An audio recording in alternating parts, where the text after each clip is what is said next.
નમસ્કાર, આપ જોઈ રહ્યા છો નેશન પ્લસ ન્યૂઝ. હું છું આપની સાથે હિરલ પંડ્યા. ચોમાસાના આગમનને હવે ગણતરીના જ દિવસો બાકી રહ્યા છે, ત્યારે સંસ્કારી નગરી વડોદરાને પૂર અને જળબંબાકારની સ્થિતિથી બચાવવા માટે વડોદરા મહાનગરપાલિકા તંત્ર હરકતમાં આવ્યું છે. પદભાર ગ્રહણ કર્યાના બીજા દિવસે મેયર ગીતા મકવાણાના અધ્યક્ષસ્થાને એક અત્યંત મહત્વપૂર્ણ અને ઉચ્ચ સ્તરીય બેઠકનું આયોજન કરવામાં આવ્યું હતું.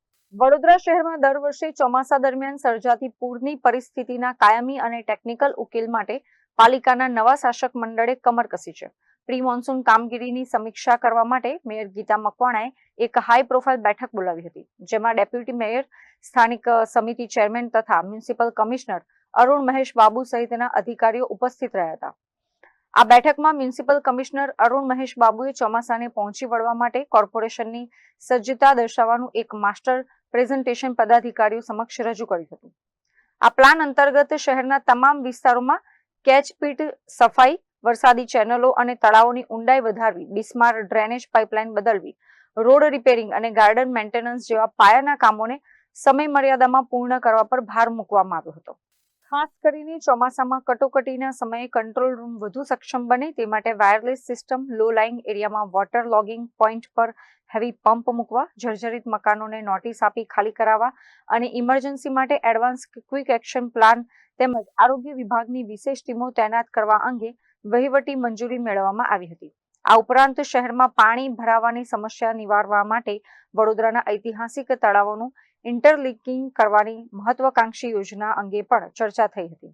ત્યારે જે અમારી બેઠક હતી અને જે પ્રિન્સિપલને લઈને જે ચર્ચા થઈ હતી, તો પહેલાં તો અમારા માટે આ નવું હતું અને બધા અધિકારીઓ જે આવ્યા હતા અને એ લોકોનો પરિચય અમને કરાવડાવ્યો અને એ લોકો કયા કયા કામગીરી કરી છે, કેવી રીતે કેવી રીતે કરી છે એ બધી વાતોની મેં ચર્ચા કરી છે.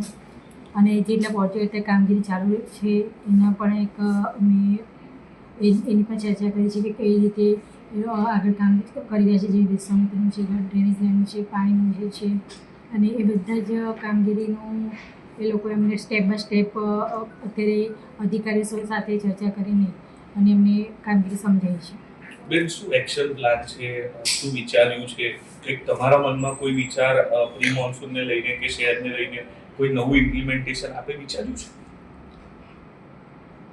એકચ્યુઅલી અમે વાત કરી હતી મેં, તો એમને એ લોકોએ જે કામગીરી કરી છે એમને એગ્રી છે કે એ લોકો કામગીરીને આગળ ધપાવી રહ્યા છે.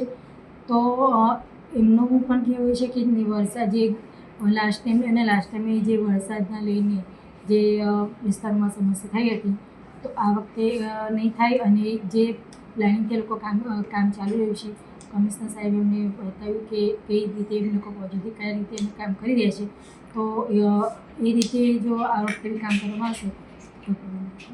અત્રે ઉલ્લેખનીય છે કે બેઠકનો મુખ્ય એજન્ડા વિશ્વામિત્રી નદી પ્રોજેક્ટનો રહ્યો હતો. છેલ્લા એક વર્ષમાં 9 લાવાલા કમિટી દ્વારા આપવામાં આવેલા વૈજ્ઞાનિક અને તકનીકી સૂચનોના આધારે વિશ્વામિત્રી નદીને પહોળી અને ઊંડી કરવાના કયા કયા કામો થયા છે તેની આંકડાકીય માહિતી આપવામાં આવી હતી. નદીના કુદરતી પ્રવાહને રોકતા દબાણો હટાવવા, નદી કિનારે મોટા પાયે સોઇલ ઇરોઝન અટકાવવા, પ્લાન્ટેશન કરવા તેમજ શહેરના પીવાના પાણીના અન્ય સ્ત્રોતને રિચાર્જ કરવા અંગે વિસ્તૃત ચર્ચા થઈ હતી. Bureau report, nation plus news, Vadodara.